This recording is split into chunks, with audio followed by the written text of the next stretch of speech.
And there are no questions off limits, by the way, just whatever works for you. Yeah, no, when you've been through all the shit, it all suddenly it vanishes into, its perspective goes from here to down to there.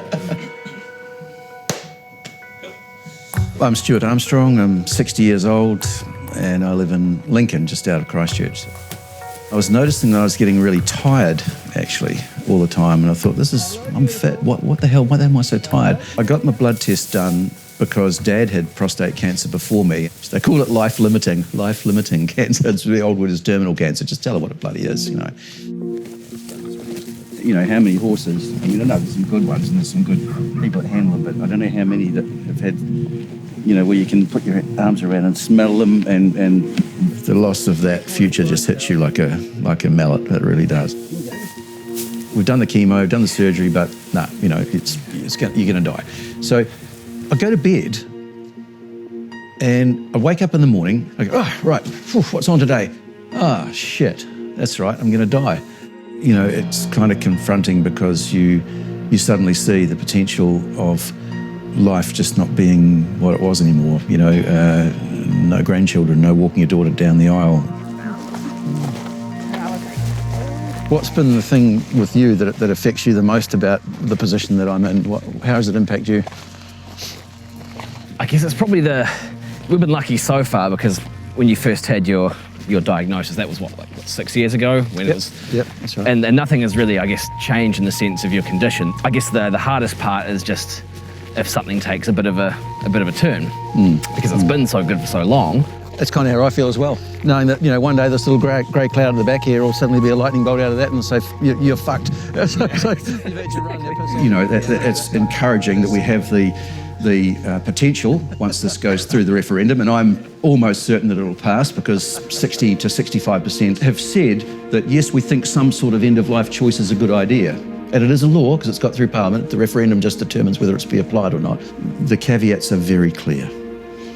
You must be 18. You must present in the first, your first interest to a GP, to then a second GP, where if you are within 6 months of death and you are suffering from an irremediable condition where suffering can't be prevented, and it is of your own volition that you want to end your life on your terms, if you're an adult, if you are mentally competent, all of these things are absolutely set out in black and white.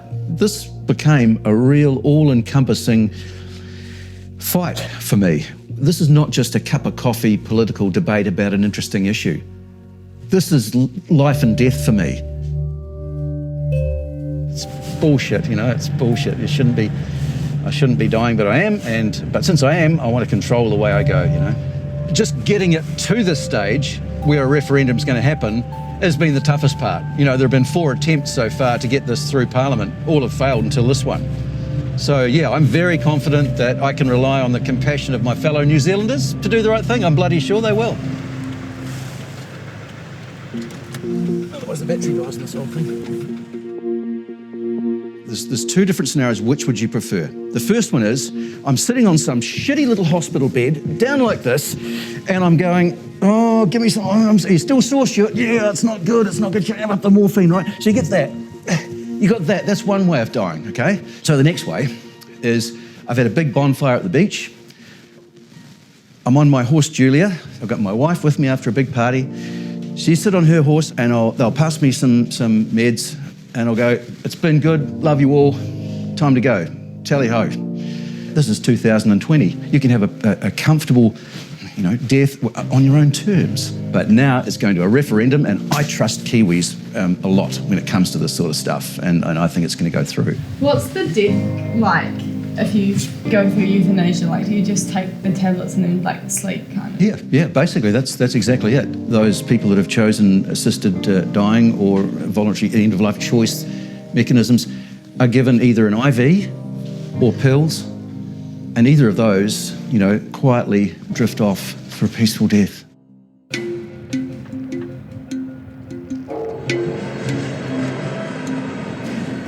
Yes, I'm up in Auckland. I'm in a nice hotel. getting ready to go down next hour or so to the ZB studios and take part in a 4-person panel debating the issue of this very important referendum, the End of Life Choice Act. To be able to get the chance to shut that fear-mongering, and in some cases lying, down, and give people that are truly interested the opportunity to hear why this is a good law for someone in this position. Absolutely, positively, it's going to make a difference. On my side of this panel, I've got a very nice doctor from Waikato, and the anti-side is Dr. Mary English. Gee, if you give me a red button, I can silence you if I get tired of it. It's good. We want you guys to have a really good, energetic debate, but just all the hand motions up here. And don't go bang. That's for you, Mary, by the way. That's just he's heard about you, I think. Yeah. Inform your decision. The Euthanasia debate on News Talk ZB. But let's come back to the coercion side of things. Let's not forget that in New Zealand, for patients over the age of 65, 1 in 10 of those patients will have suffered some form of coercion, and it's either going to be physical or psychological and financial. In this time where people are, there's not enough housing, the elderly grandma's insurance policy and her home and her mortgage are very real. It's a very real problem. This is a straight out religious we're talking about it's a crock of old crab apples, and 70,000. You are misrepresenting the ability of New Zealanders to make this choice. We have to have balances and protection for these vulnerable people. The most restrictive and religion law in the isn't world one of the criteria, but protecting people is vital, because we do not want to have people dying who should not be dying at the hands of doctors. It doesn't matter, actually, because the point that is salient here is that the individual still has the choice within that 6-month period to be well. I want to. If I can make it 5 months and 29 or 30 days within that 6-month prognosis of death, I'm going to bloody do it. I'm going to scramble and get as much as I can. And if I want to say no at the end of that time, still I can. It's about my choice. Sorry about that. That's right.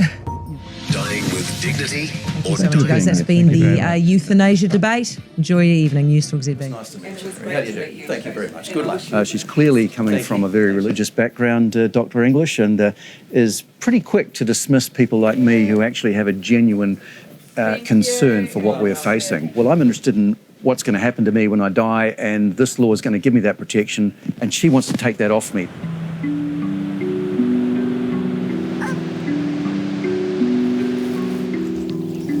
If you don't believe in this law for you, you are welcome to vote against it at the referendum, but it doesn't actually affect you. It's a law that lets people like me have a nice, a more peaceful passing, which saves a whole lot of suffering, the family, the individual. You don't have to do it. It's end of life choice. If you don't want it, don't use it. But let us that are going to be affected by this miserable death, let us do it. Come on.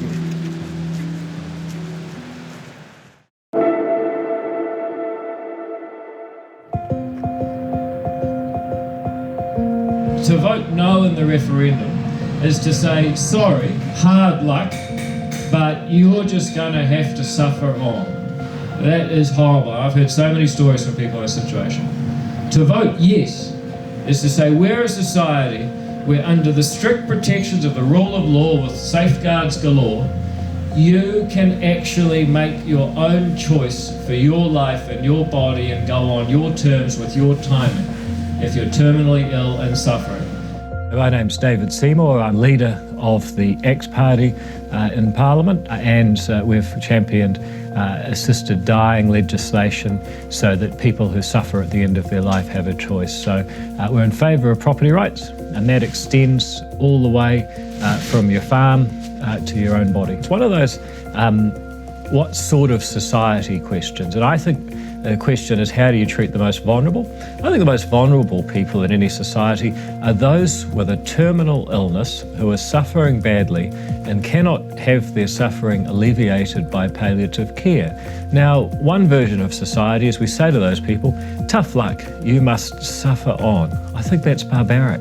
The other version of society is we say, we have a legal framework under which you can safely make choice. It's your life, your body, your choice how you go and when you go. You must not suffer on just to satisfy the morality of others. I know Stu very well, and he's an outstanding guy. He's actually the ACT Party's Selwyn candidate. He's one of 2 candidates who are standing for ACT with a terminal illness and who have campaigned for end-of-life choice, and I think that shows how deep this runs with us. We're going to see the usual predictable campaign of fear, uncertainty and doubt that is used by opponents of this issue and similar issues all around the world, and I expect that will come out, and we're just going to have to say, look, actually, we are doing this for the right reasons. It's worked around the world, and it's the compassionate thing to do to give New Zealanders suffering at the end of their life choice.